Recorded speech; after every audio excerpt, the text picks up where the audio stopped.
היי, הגעתי להרבה מאוד הישגים בחיים שלי, אבל האהבה זה דבר שתמיד היה הכי חשוב לי, כי בלי אהבה אני מרגישה כמו פרח נבול. אני יודעת כמה קשה למצוא אהבה, וכמה קשה למצוא את הנפש התאומה.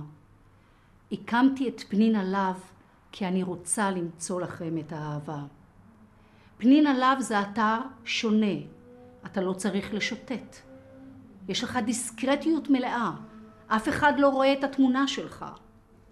אני עם התוכנה שעבדתי עליה מספר שנים.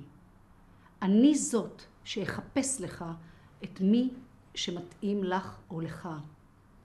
אתם רק צריכים להירשם, לשבת בבית ולחכות שאשלח למייל שלכם את מי שמתאים לכם.